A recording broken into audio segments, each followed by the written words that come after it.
Hello, it's very nice to be here. That was very depressing, by the way.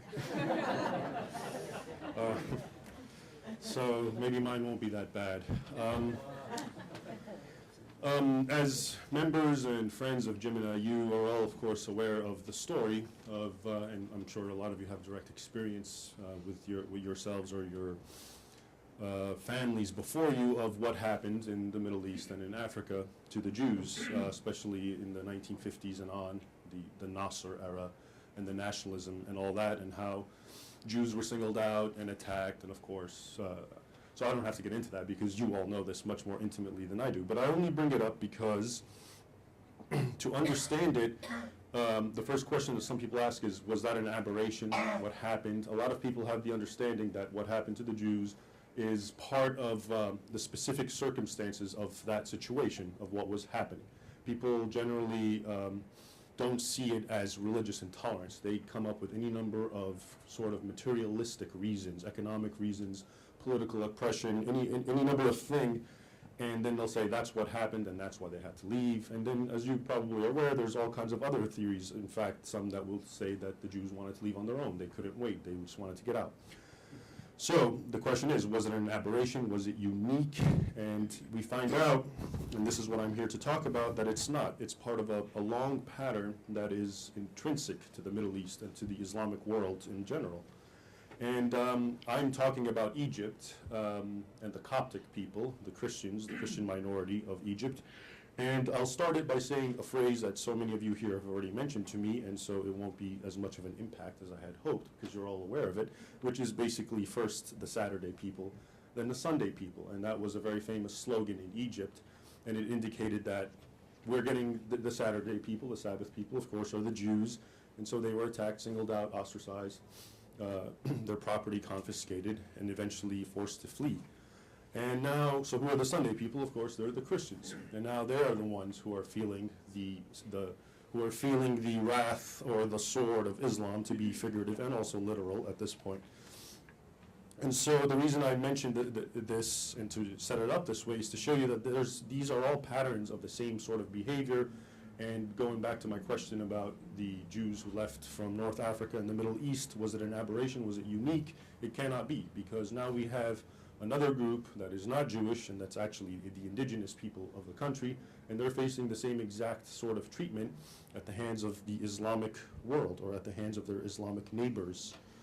To start understanding why that is, this actually goes back to the dawn of Islam and to Islam's own doctrinal roots, their own worldview. The Quran, which is the revealed book of Allah to Muslims, which is the literal verbatim word of God, lays down the doctrinal roots, ironically, in one verse, and it singles out both the Jews and Christians.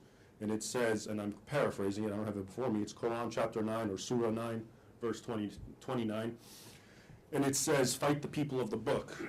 Those are the Christians and the Jews. That's what, according to Islamic understanding, the people of the book are the people who have received previous scriptures, and that would be, of course, the Torah for the Jews and the Injil or the Gospel for the Christians. And it says, fight the people of the book until they pay tribute and feel themselves in subjugation.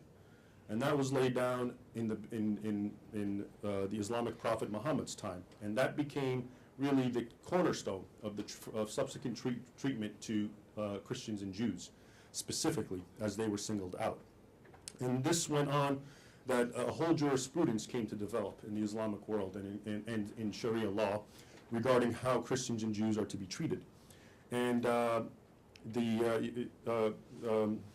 Benjamin mentioned dhimmitude and that concept, and that's, of course, a pivotal idea to begin to understand of what's going on. A dhimmi in Islamic worldview is a Christian or a Jew who lives under Islamic domination and hegemony, and they live second-class citizen. Really doesn't do it justice, that term, because that has such a 21st century connotation. So I think second-class citizen doesn't do it. You have to think of them as almost a hostage or subject people who are allowed certain freedoms, but are also suffer a number of debilitations and humiliations. So for instance, both Jews and Christians in Egypt during this time had to wear certain colored clothes to stand out, which is not unlike, of course, Nazi Germany, putting a star, the Star of David. So this was going on in the Islamic world over a millennium before Hitler. And this is why we are seeing it. So I'm here just to briefly touch and discuss upon the continuity that is evident across Islamic history for both the Jews and the Christians and others, as we'll see.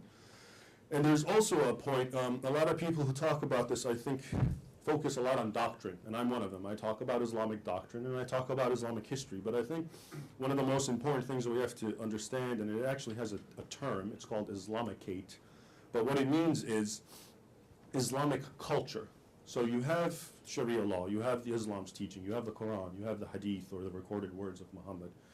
And, you know, an Islamist, or what we call an Islamist, is the sort of person who takes it very literally and tries to apply it immensely literally.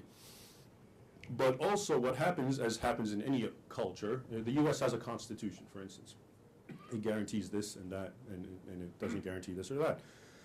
Based on that, people start having their own cultural interpretations. So to go back to Sharia law to make it more, to make more sense, if a dhimmi, or a second-class citizen, or a subject Christian or a Jew, is the despised minority who's to be kept in subjugation, this and that, then other things start to happen that even though they're not part of Islamic law, it's just natural to see that. So if Muslims are brought in a culture, even though they're not religion, you're not religious, you can be a Muslim who's not an Islamist, but you're raised in a culture where you're constantly fed the image that these people are the enemy, they're second class, they're to be hated, whatever, you will treat them accordingly. So my point in a nutshell is that it's not just the Islamists who are a problem, it's actually the Islamic culture itself has this worldview so that even people, Muslims who are not religious, will still have hostility for a Jew or for a Christian. And I think that's an important point to keep in mind, because a lot of people stress the Islamists are the bad guys, and they certainly are. But also, how does one eradicate 14 centuries of a cultural worldview that sees others as inferior to them? And this is another issue that we have to keep in mind. Now, as I said, I'd like to discuss the continuity. So today when you look at Egypt, churches are constantly being attacked by Muslims.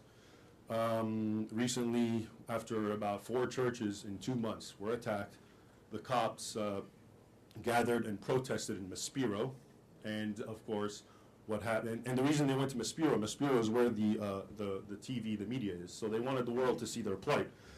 So the military came out with tanks and actually ran them over, literally ran them over. It's videotaped. And then they lied and said that the Copts were attacking the soldiers, and look at what they're doing to us, and look how violent they are. And the Western media even picked that up and actually quoted them. Eventually they straightened it out. But so these are the sorts of things. Abductions and forced conversions of Coptic youths, especially girls, females, that's rampant, especially in Upper Egypt, and it's going on all the time. And of course, the issue of blasphemy laws. I mean, just 2 months ago, I think 2 people have been arrested, 2 Copts, for saying something critical of Muhammad on Twitter or on Facebook. Now they go 6 years in prison, and this is the Arab Spring. This didn't happen under Mubarak, by the way, just to have a proper context of this. Now the thing about pattern, what I'd like to discuss is,